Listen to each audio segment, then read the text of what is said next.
નમસ્કાર મિત્રો, સ્વાગત છે આજના એક તાજા સમાચારની અંદર। તો આજે આપણે વાત કરીશું મિત્રો કે મિત્રો કયા કયા વિસ્તારમાં વધારે ઠંડી પડશે। તો અમદાવાદ છે, અમરેલી છે, અરવલ્લી, આણંદ, કચ્છ, ખેડા, ગાંધીનગર, ગીર સોમનાથ, છોટાઉદેપુર, જામનગર, જૂનાગઢ, ડાંગ, તાપી, દાહોદ, દ્વારકા, જામનગર, નર્મદા, નવસારી, પાટણ, પોરબંદર, બનાસકાંઠા, ભરૂચ, ભાવનગર, મહીસાગર, મોરબી, રાજકોટ, વડોદરા, વલસાડ અને સુરત, સુરેન્દ્રનગર જેવા વિસ્તારોમાં મિત્રો આજના વિડીયો મિત્રો વાત કરવાના છીએ। અને ચેનલ પર નવા હોય તો મિત્રો લાઇક, શેર, સબસ્ક્રાઈબ, કોમેન્ટ કરી દેજો મિત્રો। અને મિત્રો એક નવું હાઇપનું ઓપ્શન આવ્યું છે, તે પણ એ મિત્રો કરી દેજો ચોક્કસથી। અને મિત્રો વાત કરીએ હવે કે ઓખા છે, દ્વારકા છે જેવા વિસ્તારમાં જોઈએ તો ત્યાં મિત્રો વધારેમાં વધારે ઠંડી પડી શકે છે ગુજરાતની અંદર। અને મિત્રો વાત કરીએ હવે મિત્રો ભાટિયા છે, મોરબી જેવા વિસ્તારમાં જોઈએ તો ત્યાં પણ મિત્રો ફૂલ ઠંડીવાળું વાતાવરણ સર્જાઈ શકે છે। અને આહવાના જેવા વિસ્તારમાં મિત્રો આખા ગુજરાત કરતાં વધારેમાં વધારે ઠંડી પડી શકે। ભાનવડ છે અને આહવાન જેવા વિસ્તારમાં મિત્રો આખા ગુજરાત કરતાં વધારેમાં વધારે ઠંડીવાળું વાતાવરણ પણ સર્જાઈ શકે છે મિત્રો। ના જેવા વિસ્તારમાં જોઈએ તો ત્યાં મિત્રો વધારેમાં વધારે ઠંડીવાળું વાતાવરણ પણ સર્જાઈ શકે છે। અને શિશિલ જેવા વિસ્તારમાં જોઈએ તો તેના આસપાસના વિસ્તારમાં પણ વધારેમાં વધારે ઠંડીવાળું વાતાવરણ પણ રહી શકે છે મિત્રો। અને રાનવાવ જેવો વિસ્તાર વાત કરીએ તો મિત્રો રાનવાવ છે, પોરબંદર જેવા વિસ્તારમાં જોઈએ તો ત્યાં મિત્રો મધ્યમથી ઓછી ઠંડી પડી શકે છે મિત્રો।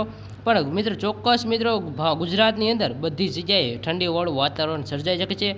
અને રાટિયા છે, કચ્છ છે જેવા વિસ્તારમાં જોઈએ તો મિત્રો ત્યાં વધારેમાં વધારે ઠંડીવાળું વાતાવરણ સર્જાઈ શકે છે મિત્રો। અને 8 થી 10 દિવસ સુધી મોરબી, માલિયા, ગાડુ જેવા વિસ્તારમાં જોઈએ તો ત્યાં મિત્રો વાતાવરણ પણ સર્જાઈ શકે છે મિત્રો। અને વાત કરીએ હવે મિત્રો કે દિવાળી બાજુ મિત્રો જોઈએ તો દિવાળી બાજુ મિત્રો વેરાવળ જેવા વિસ્તારમાં પણ વધારેમાં વધારે ઠંડીવાળું વાતાવરણ પણ સર્જાઈ શકે છે મિત્રો। અને કોડીનોર જેવા વિસ્તારમાં વાત કરીએ તો ત્યાં પણ મિત્રો ઠંડીવાળું વાતાવરણ પણ સર્જાઈ શકે છે। દીવ છે, માગન છે અને ઉના જેવા વિસ્તારમાં જોઈએ તો ત્યાં પણ મિત્રો વધારેમાં વધારે ઠંડી પડી શકે છે મિત્રો। અને ગીર ગાંધેડા જેવા વિસ્તારની વાત કરીએ તો ત્યાં પણ મિત્રો ફૂલ ઠંડીવાળું વાતાવરણ પણ સર્જાઈ શકે છે। જામવાળા જેવા વિસ્તારમાં જોઈએ તો ત્યાં પણ મિત્રો ઠંડીવાળું વાતાવરણ પણ સર્જાઈ શકે છે મિત્રો। ને શાસન ગીર અને ગીર નેશનલ પાર્કમાં જોઈએ તો ત્યાં મિત્રો વધારેમાં વધારે વાળું ઠંડીવાળું વાતાવરણ પણ સર્જાઈ શકશે। અને વિસાવદર જેવા વિસ્તારમાં જોઈએ તો ત્યાં પણ મિત્રો વધારેમાં વધારે ઠંડીવાળું વાતાવરણ પણ સર્જાઈ શકે છે। અને ધોરાજી છે, જેતપુર છે અને બેસમ જેવા વિસ્તારમાં જોઈએ તો ત્યાં પણ મિત્રો વધારેમાં વધારે ઠંડીવાળું વાતાવરણ પણ સર્જાઈ શકે છે।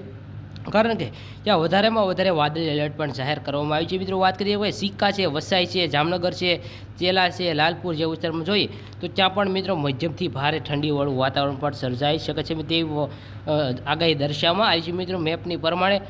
અને મિત્રો વાત કરીએ કે બુનવા જેવા વિસ્તારમાં જોઈએ તો ત્યાં પણ મિત્રો મધ્યમથી ભારે ઠંડીવાળું વાતાવરણ પણ સર્જાઈ શકે છે મિત્રો। વાત કરીએ કે નીચેના ભાગના વિસ્તારમાં જોઈએ તો મિત્રો જોઈએ તો ભાવનગર છે, તળાજા, પાલીતાણા જેવા વિસ્તારમાં જોઈએ અને અમરેલી છે, બગસરા જેવા વિસ્તારમાં જોઈએ તો ત્યાં પણ ઠંડીવાળું વાતાવરણ પણ સર્જાઈ શકે છે।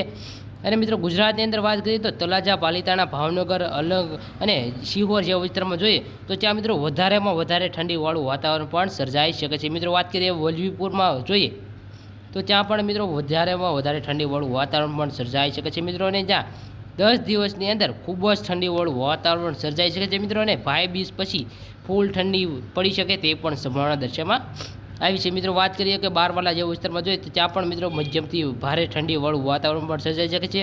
અને રાનપુર જેવા વિસ્તારમાં પણ ફૂલ ઠંડીવાળું વાતાવરણ પણ સર્જાઈ શકે છે મિત્રો। વાત કરીએ કે લીમડી છે અને મૂલી જેવા વિસ્તારમાં જોઈએ તો ત્યાં મિત્રો વાદળી એલર્ટ જાહેર કરવામાં આવ્યું છે।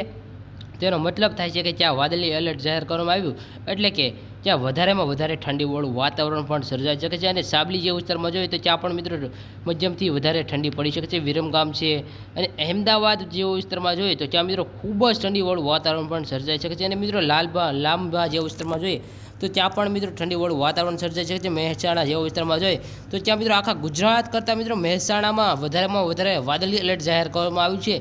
તેનો મતલબ થાય છે કે ત્યાં વધારેમાં વધારે ઠંડીવાળું વાતાવરણ પણ સર્જાઈ શકે છે મિત્રો। આખા ગુજરાત કરતાં મહેસાણા જેવા વિસ્તારમાં જોઈએ તો ત્યાં મિત્રો ઠંડીવાળું વાતાવરણ સર્જાઈ શકે છે। ભરૂચ છે, સિનોર જેવા વિસ્તારમાં જોઈએ તો ત્યાં મધ્યમથી ભારે ઠંડીવાળું વાતાવરણ પણ સર્જાઈ શકે છે મિત્રો। વાત કહેવાય કે સુરત જેવા વિસ્તારમાં જોઈએ તો સુરત છે, વલસાડ જેવા વિસ્તારમાં જોઈએ તો ત્યાં પણ મિત્રો ઠંડી ખૂબ જ પડી શકે તેવી પણ સંભાવના દર્શાવવામાં આવી છે મિત્રો। અને તમે ક્યાં ગામથી વિડીયો જોવો છો તે કોમેન્ટ કરી દેજો મિત્રો સારું એવું।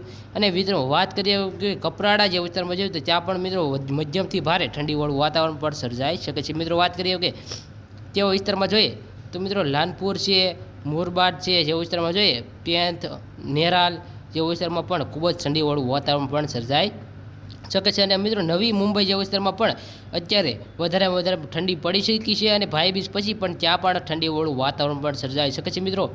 હવે વાત કરીએ કે ઉત્તર ગુજરાતમાં ઉપરના વિસ્તારમાં જોઈએ તો મિત્રો લખપત છે, નાલિયા છે અને ભુજ જેવા વિસ્તારમાં મિત્રો આજના વિડીયોમાં આપણે જોઈએ તો ત્યાં મિત્રો ખૂબ જ ઠંડીવાળું વાતાવરણ પણ સર્જાઈ શકે છે મિત્રો.